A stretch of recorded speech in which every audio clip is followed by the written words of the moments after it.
You ready, Chris? All right, for the third time on the main event, I would like to welcome one of my favorite interviewees, none other than Mr. Chris Jericho. How you doing today? Welcome to the main event, Chris. Pure rock is city, is what I say to you, my friend. How are you? I'm doing great. Thanks for asking. The last time we had you on was right before your official return to World Wrestling Entertainment.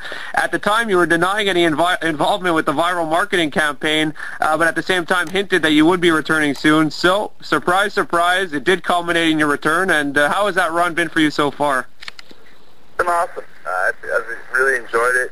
I always said I wouldn't come back until I could come back and be better than ever, and I feel like I am. I feel like my stuff has been really good, and I feel like it's only getting better, and I'm really excited to continue forward, and whoever I work with and whatever I do, I'm just really happy with how everything's going.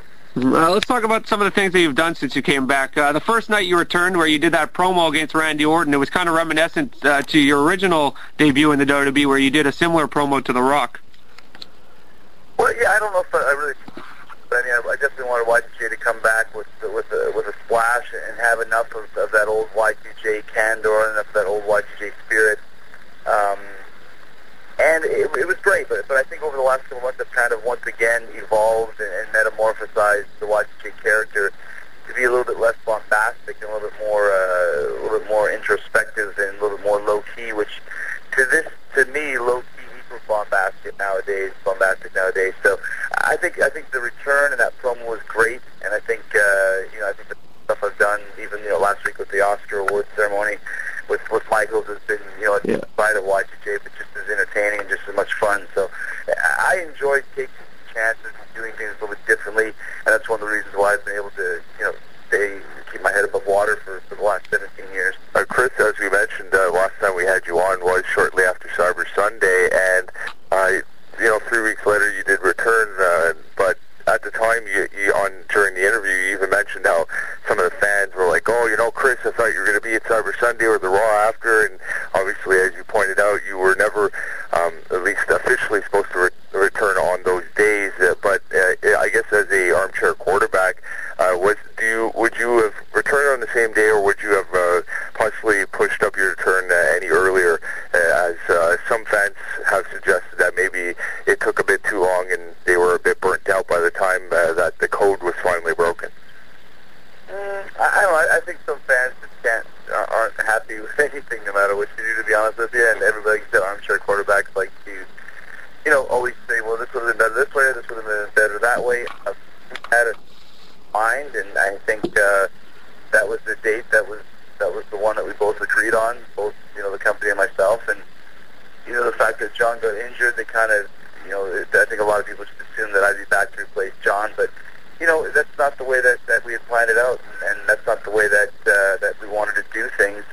And I would never second guess anything like that. I think things worked out exactly the way they should have. I think they worked out great, and I think to rush anything never fits and is never a good idea. No matter how much you might think that it is, I think if you really, really think about it, that to come back as replacement with John wouldn't have been the proper thing to do at that point in time. Earlier this year, you had a slew of matches with JBL. How's he like to work with in the ring? I mean, he's a tough, raw-boned individual. He has no problems throwing hands and throwing himself around out there. And it was fun. I enjoyed working with John, and I think we could have worked a little bit longer together had the company wanted us to do so. But Vince wanted to go in a different direction. So I've worked with them a bunch of times at some of the house shows over the last few weeks, especially overseas, and we had a great time. So I hope to work with him more in the future. What are your thoughts on the Jeff Hardy situation? Of course, he did end up winning the Intercontinental title for a record-breaking 8 times. Because of it. And, it was a drag that Jeff got hurt that he got suspended when he did, because we had a lot of stuff planned, a lot of things in the pipeline of what we were going to do. But hopefully Jeff has learned his lesson. I can't see it in Jeff's head to know exactly where he's at. But I think he'll come back, and hopefully when he comes back, he'll have his crap together, so to speak, because he's a great talent, he's a great performer, and he's got that X factor that just connects with the crowd.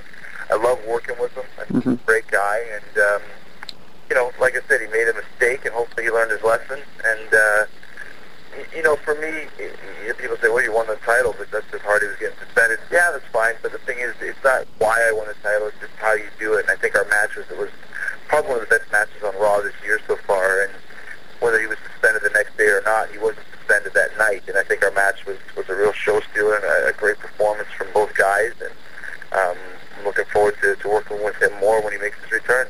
Agreed. WrestleMania 24 a couple weeks ago, you were in the Money in the Bank ladder match, which you actually thought of the concept originally. And how did that bout compare to the others you've had at past WrestleManias? I had one other was much better than the first one, because the first one was kind of a trial run. The six of us had never done a match like this before because it was the first time. So having a couple more to be able to study and watch, and then having the one under my belt. It was great, man. I really enjoyed it, and it was a lot of fun, and it was what it was. It's kind of a stunt show, exciting, breathtaking spectacle, and I think for that, what people want to see out of that match, I think we gave them every bit of what they wanted to see and more, and I think it was one of the best matches on the show, which is the only thing you could ever ask for at WrestleMania. Definitely. Speaking of WrestleMania, actually, on one of the Raws prior to it, you actually got punched in the face by the Big Show. That had to hurt, didn't it? Well, of course it had to hurt. I mean, what am I, an idiot? Yeah, damn straight it hurt. Guy is a giant to begin with, and the fact that he is also a trained boxer. I mean, it was one of those ones where you watch it back and go, oh my God, I'm glad I'm still alive. But it also shows just how tough YTJ is. That's Canadians, baby. You can't knock us down. Yeah. How does it feel to be back in Canada? Just knock us out. What's that? How does it feel to be back in Canada on your home turf here?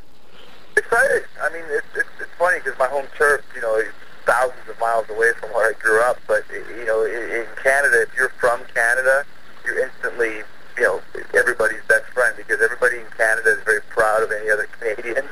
So if I was Definitely. from Wisconsin and I was California, people wouldn't go, oh, he's American. But when you come back to Canada and he's from Winnipeg, you're working in Toronto or wherever it may be, anywhere from Victoria to the Maritimes, people go, yeah, he's Canadian, and they respond, hometown heroes. So that's just kind of showing the pride of Canada.